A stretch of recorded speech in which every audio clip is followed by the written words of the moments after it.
आपको क्या लगता है कि ये कौन है? क्या ये किसी टेररिस्ट की डेड बॉडी है? नहीं, ये है सोनम वांगचुक। 59 साल का आदमी पिछले 20 दिनों से हंगर स्ट्राइक पे जंतर मंतर पे बैठ के प्रोटेस्ट कर रहा है। किस चीज के लिए? आपके बेटर फ्यूचर के लिए, इंडिया के बेटर एजुकेशन सिस्टम के लिए। सोनम वांगचुक को जब दिल्ली में बारिश हो रही थी तो दिल्ली पुलिस ने वहां पे एक बेसिक कवर के लिए डिनाई कर दिया कि भाई हम नहीं प्रोवाइड करा पाएंगे बारिश में कवर। तो इस कंडीशन की वजह से वहां पे सोनम वांगचुक को इस तरह से पॉलिथीन में डेड बॉडी की तरह रैप किया गया ताकि वो पानी में भीगे ना। ऐसा आदमी जो आपकी वहां पे गर्मी में और आपकी बारिश में बैठ के आप लोगों के लिए प्रोटेस्ट कर रहा है। सोनम वांगचुक कोई हमारा दुश्मन नहीं है, वो मतलब कोई ऐरा गैरा इंसान नहीं है कि आके बैठ के प्रोटेस्ट करने लगा।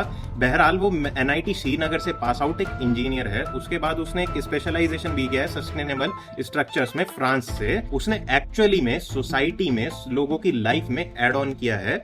आइस स्तूपास नाम की कुछ टेक्नोलॉजी थी जो उसने बनाई है, जो हिमालयन विलेजेस में ड्रॉट एरियाज थे वहां पे वाटर सप्लाई उसने प्रोवाइड करी है उस टेक्नोलॉजी का यूज करके। लॉस एंजलिस में उसके एनवायरमेंट के वर्क के रिलेटेड उसको रोलेक्स अवार्ड किया गया।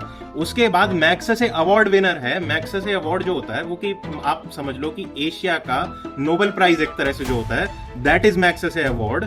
ये वो इंसान है और उसके बावजूद भी उसको 100 से ज्यादा दिन तक जेल में रखा गया और आज उसका ये हाल है कि उसका बीपी और शुगर दोनों डाउन हो चुके हैं।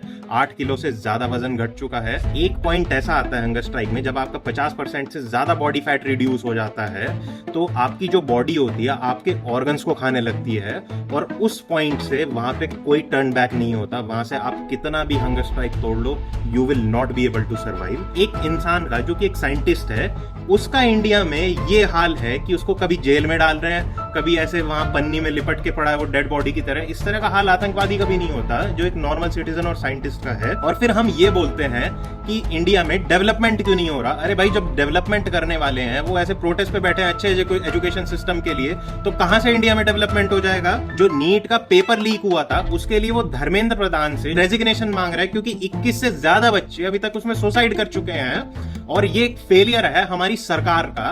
अब एक पॉइंट यहाँ पे आता है कि हमारा जो अपोजिशन है वो कहाँ है। अगर कल को सोनम वांगचुक को कुछ हो जाता है तो अपोजिशन एकदम आ जाएगा वहां पे कि हाँ भाई बहुत कॉन्डोलेंसेस ये और वो और मोदी जी ने गलत किया। लेकिन यहाँ पे अपोजिशन कहाँ है? राहुल गांधी में इतना पोटेंशियल है कि वो जितना अभी तक वहां पे फुटफॉल है उसका 10 गुना से ज्यादा फुटफॉल ला सकता है। वो सरकार को मजबूर कर सकता है धर्मेंद्र प्रधान के रेजिग्नेशन के लिए। अगर आप इंडिया का बेटरमेंट चाहते हो तो आई रिक्वेस्ट यू कि अपनी आवाज उठाओ, चाहे जंतर मंतर पे जाके उठाओ, चाहे ऑनलाइन उठाओ, बट उठाओ। सरकार को पता लगना चाहिए who are we the people of India.